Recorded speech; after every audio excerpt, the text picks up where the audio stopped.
Welcome to the Deep Dive, where we cut through the noise to bring you the most important insights from the world of business and tech.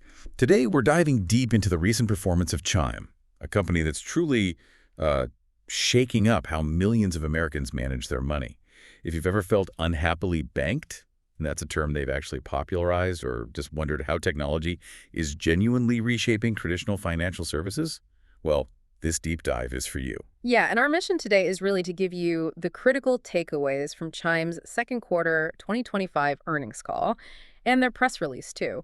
We're going to unpack their, frankly, remarkably strong start as a public company, their unique approach to serving millions of customers, and, what their overall strategy means for the future of financial services. Exactly. Because Chime isn't just another new app, right? They're really aiming to redefine how people interact with their money, specifically targeting those earning up to $100,000 annually. Yeah. And that's a massive segment that, let's be honest, has often been overlooked or maybe even overcharged by traditional banks. So let's jump right into the snapshot of their Q2 2025 performance. What stood out to you in the numbers? Well, the first thing that jumps out is that it was an incredibly strong quarter for Chime financially. Their revenue was up 37% year over year, hit $528 million. Wow, 37%. Yeah. But what's truly critical, I think, for assessing their underlying health is that their adjusted EBITDA raised to $16 million. Now, that's a 3% margin, and it represents a really impressive 18 percentage point increase over just the last 2 years. Okay, 18 points. That's huge. Yeah. Now, that adjusted EBITDA figure is crucial, you mentioned, because if you just glance at the headlines, you might see this reported net loss, $923 million. It's a big number. Can you help us understand why that doesn't quite tell the full story about their operational performance, I mean? Absolutely. And it's important context that large net loss was primarily driven by a massive $928 million in stock-based compensation expense and related payroll tax, which was significantly elevated because of their initial public offering, their IPO. Oh, okay. The IPO effect. Exactly. So it's not really reflective of core operational issues at all. The adjusted EBITDA, that gives you a much clearer picture of their underlying business performance. It shows they are, in fact, profitable on an operational basis. Okay, that makes sense. So strong financials there, despite that one-time accounting hit from the IPO. What about their member growth and engagement? Are they attracting new users? And maybe more importantly, are those users actually using Chime? They definitely are. Active members grew 23% year over year. That's 8.7 million people. 8.7 million. And what's key here is that the majority of these members actually rely on Chime as their primary financial account. That's really important. And their average revenue per active member, or ARPAM, that grew 12% year over year to $245. So that clearly demonstrates, increased monetization of that deep member engagement. And talk about scale. Their purchase volume totaled $32.4 billion. Up 18% year over year. That makes Chime's debit card the 6th largest issuer in America. That's incredible. It is. And what's even more impressive is that they're growing 9 times faster than the rest of the top 10. 9 times faster. Yeah. That kind of growth in such an entrenched market is almost unheard of. So is this purely about capturing underserved customers? Or are they genuinely taking market share from the traditional players? Or maybe both? That's a fantastic question because it really is both. While they're certainly tapping into that previously overlooked demographic, those earning up to $100K, what's fascinating here is that despite this incredible scale, Chime still reports less than 5% penetration. Only 5%? Less than 5%, yeah, of the nearly 200 million everyday Americans in that segment.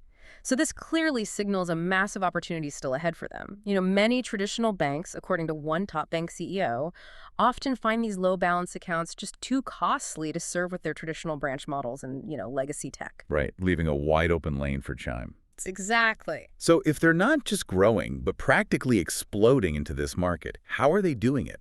You mentioned Chime's competitive edge really boils down to maybe 4 distinct pillars of disruption. Let's start with the first one.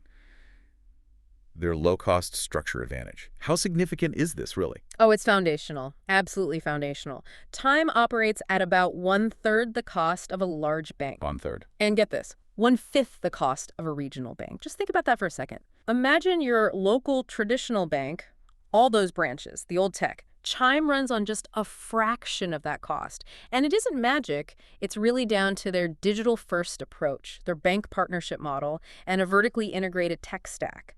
They've recently enhanced this advantage, too, by transitioning to ChimeCore. That's their own proprietary technology for handling all transactions and managing customer accounts. ChimeCore, so building their own engine, essentially. Pretty much. Think of it as Chime building its own banking engine from the ground up. It gives them unprecedented control over costs, enables faster innovation, and ensures greater reliability than, relying on third-party systems. And it's not just about building their own tech, right? It's how they're using it, particularly with AI. Yeah. You mentioned AI integration is a significant driver of both cost reduction and member experience. Can you give us a concrete example of this in action? Yeah, absolutely. So back in May, they launched a Gen AI voice bot, and apparently it more than doubled satisfaction scores compared to their previous system. Doubled satisfaction with a bot. That's impressive. It really is, and that's just one part. AI-powered tools now automate the majority of their support interactions. They're effectively doing the work of thousands of human agents. And this has reduced their cost to serve by nearly 30% since just 2022. It's a huge lever for efficiency. It lets them scale without linearly scaling their operational costs. That's a tangible impact right there Yes. on the bottom line and customer experience. Okay, let's move to the second pillar then. Relentless product innovation. What's standout example here? A standout here is probably MyPay. This product lets members access earned wages on demand, up to $500 for free or for a low $2 fee if they need instant access. It now has an annual revenue run rate of over $300 million. $300 million run rate. Yeah. Just from that. Yeah. And what's really impressive is they've made faster than planned progress on managing the MyPay loss rates. They've driven them down significantly from just over 160 basis points in Q1 to about 140 in Q2. Their long-term target is just 1%. So they're getting much better at managing the risk there. Exactly. They've nearly halved these losses in just 2 quarters. And that progress directly led to a tripling of MyPay transaction margins quarter over quarter. It's a huge win for their profitability and risk management. That's a product many of us probably wish we had starting out right. Access to earned wages without predatory fees. That seems truly disruptive. What other innovations are they rolling out that caught your eye? Well, they're also scaling instant loans. This allows pre-approved members to borrow up to $1,000 at affordable rates, repaid over 3 or 6 months. And early results are showing higher engagement and retention among users, which is exactly what you want to see for building those sticky relationships. Makes sense. And then there's Chime plus ChimeCore. It's a free premium membership tier. It showcases products you unlock with direct deposit, like SpotMe and MyPay, but combines them with enhanced benefits. Like what kind of benefits? Things like exclusive cash back deals, a higher interest rate on savings, 3.75%, which is pretty good, and dedicated support.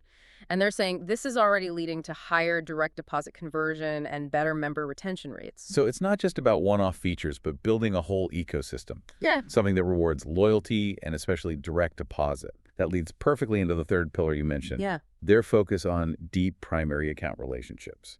What makes this so crucial for their long-term strategy? Well, the real insight here isn't just that they have primary accounts, it's the intensity of that relationship. Like we said, the majority of Chime's active members use them as their primary account. And this leads to incredibly high engagement. Get this. In Q2, the average active member did 55 transactions per month. 55. A month? Yeah. And engaged with the app 5 times per day. 5 times a day. Wow. I mean, think about your own banking app. Are you logging in 5 times a day? Probably not. Exactly. And that level of engagement isn't just about transactions. It creates this unparalleled data feedback loop. It lets Chime personalize offerings and proactively manage risk in ways traditional banks, with their less frequent customer touch points, can really only dream of. That's a great point about the data loop. Yeah, that's the competitive moat they're building. It leads to long-term retention and high customer lifetime values. And they're doing this efficiently too, right? Still reducing their member acquisition costs, their SAC, down over 10% year over year. That's right. And over 50% of new members are coming from organic channels and member-driven channels. Referrals, mostly. That organic rate is impressive. What are the long-term implications of relying so heavily on referrals? Are there any potential downsides? It's largely positive, I'd say. Relying on referrals obviously means lower marketing spend, which directly hits their CAC. It also signals strong member satisfaction, right? People are willing to recommend Chime to friends and family. True. Word of mouth is powerful. Very. So the main implication is highly sustainable growth, fueled by happy customers. The potential downside, though probably minor, could be maybe a slightly slower ramp-up of new member spend, because they're widening the funnel, making it easier for new members to engage right from day one, even before direct deposit. They're expanding funding options like Apple Pay, mobile check deposit, giving introductory access to credit building, P2P payments. Getting more people in the door, even if they spend a bit less initially. Right. They view it as a strategic investment to grow the overall pool of engaged users in the long run. Got it. And finally, the fourth pillar, a beloved and trusted brand.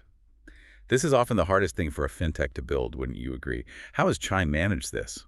It's quite remarkable, actually. Chime has achieved an impressive 40% unaided brand awareness. 40%? Unaided. Yes, which apparently rivals the two largest traditional banks in the U.S. Wow. They've really connected with culture. Initiatives like Financial Progress Month, partnerships with Deion Sanders' Coach Chime, and WrestleMania.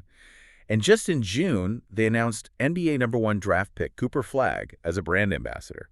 I saw some of that content. It really went viral on TikTok. Yeah, I saw that too. What do you think makes their marketing approach so, I don't know, uniquely effective at connecting with this specific demographic? Are there lessons other companies could learn here? That's a great question. I think it might be their authenticity and their clear focus on that specific demographic. They speak directly to the pain points of the unhappily banked. And the tone is relatable, not preachy. Their partnerships feel organic, not just like corporate sponsorship slapped on. Yeah, that makes sense. It shows they understand their audience and how to reach them where they are, where they consume content. Okay, now shifting gears slightly. Let's look at their financial model and what the future outlook suggests. Right. So Chime operates on a payments-based revenue model. This is key. 69% of their Q2 revenue came from interchange fees on purchase volume. That makes it a low credit risk model focused on non-discretionary everyday spending. Which is different from a lot of other fintechs, right? It really is. It's a crucial distinction from many fintechs that rely primarily on lending or maybe trading fees. Those can introduce much higher risk, especially if the economy takes a downturn. Okay, so that payments-based model seems to fuel strong unit economics. They're talking about an estimated LTV to CAC lifetime value to customer acquisition cost of roughly 8x. 8x, that's very healthy. And get this, payback periods for recent cohorts have improved to just 5-6 quarters, down from 7 quarters just a few months ago. That's a significant acceleration. What does that efficiency really mean for their path to long-term profitability? It means they're building a highly efficient engine. Simple as that. This efficiency leads to strong operating leverage. Chime's high transaction margin, which was 69% in Q2, combined with a largely fixed operating expense base, is really driving this. Their non-GAAP OPEX represented 66% of revenue in Q2. That's an 11 percentage point improvement year over year. So costs aren't growing as fast as revenue. Exactly. As revenue grows, those largely fixed costs don't grow at the same rate. So more and more of each new dollar of revenue drops directly to their bottom line. That's the power of operating leverage. And their forward guidance seems to reflect this strength, projecting continued acceleration. Chime raised its expectations for the rest of 2025.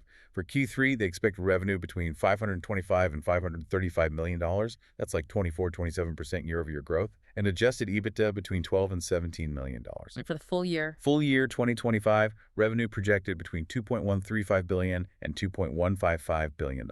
With adjusted EBITDA between $84 and $94 million. Good numbers. Yeah.